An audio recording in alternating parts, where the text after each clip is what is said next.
Bonjour, je m'appelle Laurent Martin, je suis architecte diplômé de l'école spéciale en 2006 et revenu à Bordeaux pour monter mon entreprise Alpha Carré en 2011.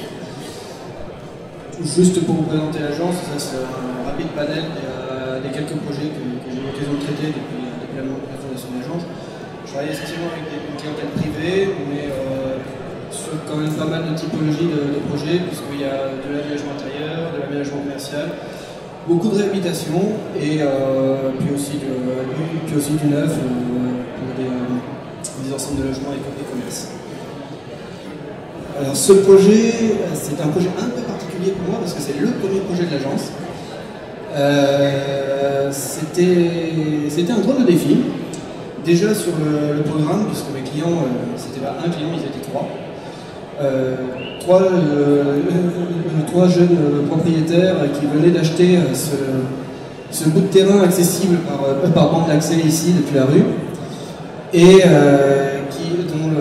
qui à l'origine voulaient en faire une maison pour en faire leur copropriété ou y habiter ensemble et finalement qui dans une maison préféraient m'ont demandé de faire finalement 3 appartements. Pour des questions de facilité de gestion, ce sont des choses qui évoluent beaucoup et notamment dans la discussion, on s'est très vite le doigt sur divers points qui font que ça évolue parfois très vite et parfois très lentement. Donc j'avais donc ce programme à faire rentrer dans un bâtiment qui était donc un ancien chai et un ancien garage ici. Pourquoi un ancien chai? Parce que tout simplement c'est une parcelle maraîchère, une ancienne parcelle maraîchère qui est à Pègle. Tout le fond du terrain ici, c'était une ancienne vigne qui depuis avait été d'abord transformée en verger, puis en simple champ, qui était d'ailleurs plus du tout entretenu depuis un moment. Et donc il fallait réussir à caler 3 appartements dans ce bâtiment, sachant que là où on avait énormément de contraintes, c'était que, comme vous le savez sans doute, la réglementation du PLU dans beaucoup d'endroits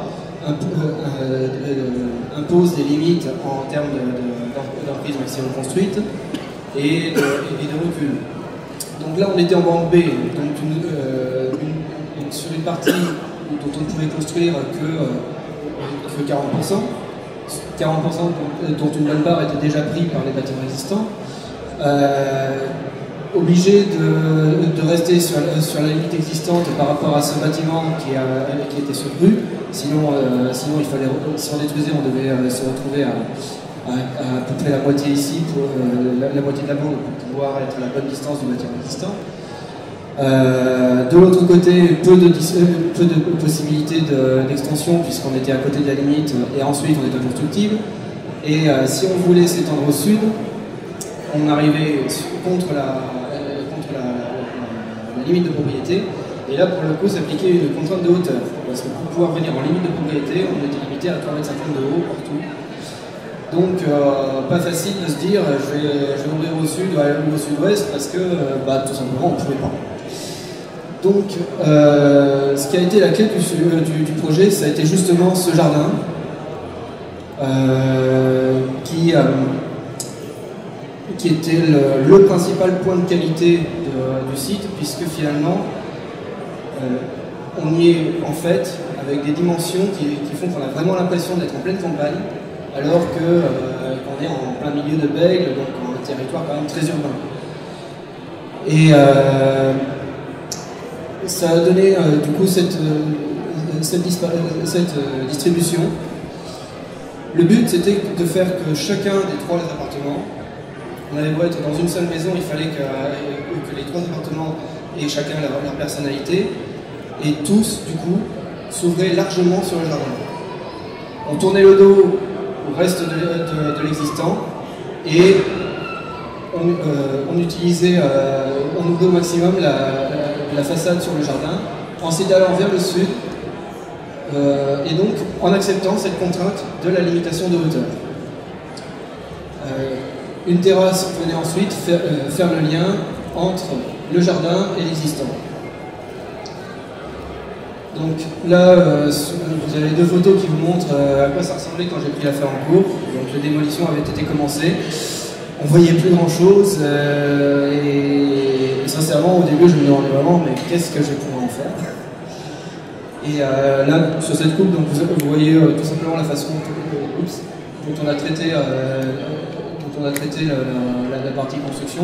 On gardait l'existant, on était toujours dans une rénovation il fallait faire en sorte que la structure et tout ce qui était technique prenne le moins de place possible pour libérer un maximum d'espace de vie. Pour respecter la contrainte des 3,50 m de haut, il fallait que la toiture, du coup, soit une toiture à très faible pente. Donc là où, sur le corps de bâtiment sud, on avait une toiture à double pente en tuiles, on l'a remplacée par une toiture simple pente en bac acier. L'autre intérêt du bac acier, c'était qu'on pouvait avoir des modules qui prenaient toute la largeur du bâtiment d'un seul tenant et qui du coup, avec un matériau peu cher et facile à mettre en œuvre, permettait d'avoir une toiture simple pente sans recourir à des systèmes de terrasse avec leurs étanchéités goudronnées et qui ensuite permettrait d'avoir un entretien vraiment limité au minimum. L'autre intérêt, c'est que du coup, la toiture, c'était environ 40 cm, comprenant l'épaisseur, comprenant un bac acier sandwich, plus des poutres, des balles traversantes allant directement d'un porteur à l'autre, ainsi qu'un doublage. On a d'ailleurs mis 2 fois plus de poutres traversantes que nécessaire pour pouvoir accrocher directement la structure de doublage qui est en placo par-dessus, pour éviter d'avoir à créer en plus une seule épaisseur pour pouvoir accrocher ce doublage.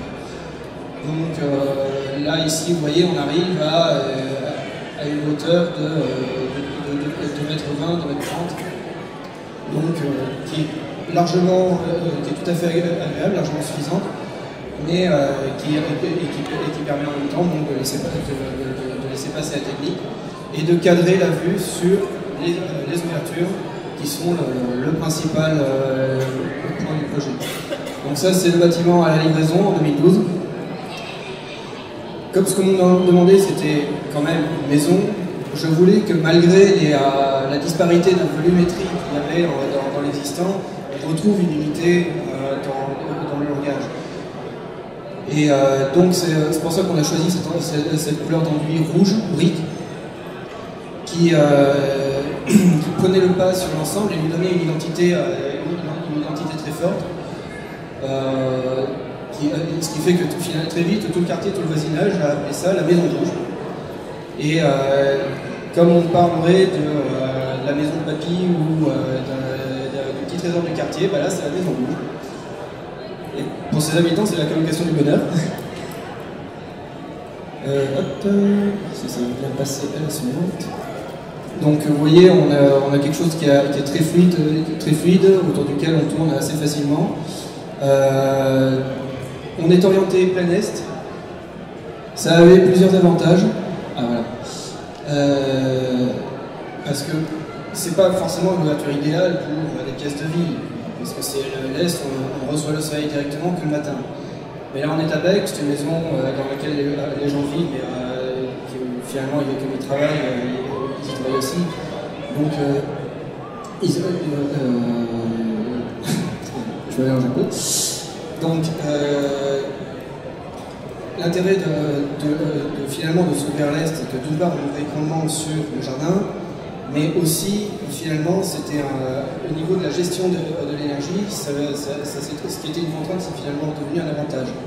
En ouvrant à l'est, on ne met pas de protection solaire. L'ouverture permet de faire chauffer les volumes par le soleil le matin et vers midi. C'est tout simplement la volumétrie qui fait que le soleil n'éclaire plus directement et on reçoit la lumière de façon indirecte par la terrasse, par le jardin. Et comme les espaces sont finalement relativement petits, ça suffit à éclairer tous les espaces. L'intérêt, c'est que, du coup, par exemple l'hiver, vous chauffez et vous n'avez jamais de surchauffe. vous pouvez laisser les volets grands ouverts toute la journée, vous avez déjà une surchauffe, et en même temps, donc l'été vous avez déjà une surchauffe, et l'hiver vous n'avez que très peu de besoin de chauffage. Là, en termes de chauffage, on a mis juste quelques petits radiateurs d'appoint électriques, et des échos que j'en ai depuis la livraison, eux-mêmes sont chaque fois surpris de voir leur facture tellement elle est basse. Simplement parce que le volume est naturellement chauffé par les habitants, par le soleil, et il n'a pas besoin de système particulier pour se réguler en termes de thermique. Alors les petites barrières qu'on voit, bon, elles n'étaient pas prévues au départ, mais ça a été un petit rajout de fond de chantier. Et ça c'était pour vous donner une idée de ce que voient les voisins qui ont vu cette espèce donc qui étaient un peu inquiets de voir qu'on allait construire un truc complètement fermé et rouge en plus, et qui finalement sont très contents parce que comme on est resté bas, du coup on leur regarde la vue sur le jardin, enfin sur la verdure, etc. Les gens qui habitent la maison sont chez eux, mais finalement c'est tout le quartier continue à profiter de cet espace vert, plus que visuellement. Et moi personnellement, en plus, je trouvais assez sympa de pouvoir justement créer quelques petits détails de ce genre pour la visibilité qui participait à l'identité du bâtiment. Donc d'autres vues du jardin, on est en plein bain. Je veux dire, on est à 20 minutes en transport en commun du centre de Bordeaux, on est à 10 minutes de la rocade. Autour, on est dans un tissu urbain continu, c'est extrêmement construit, et pourtant, voilà. Voilà la vue qu'on a, et on a l'illusion d'une belle campagne. Et à l'intérieur, ça veut bien passer. Donc voilà quelques vues des aménagements intérieurs. Donc, ça date de la livraison.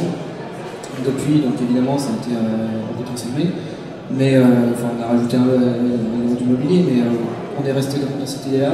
Donc voilà, des espaces complètement ouverts vers l'extérieur, qui profitent à fond des avantages du site, et qui en même temps ont une identité propre, à la fois forte et facilement appréhendable, qui fait que très vite tout le monde s'y est senti tout à fait à son aise, et personne n'envisage de partir avant un bon moment, c'est uniquement quand ça deviendra tout le temps. Donc écoutez, je vous remercie beaucoup.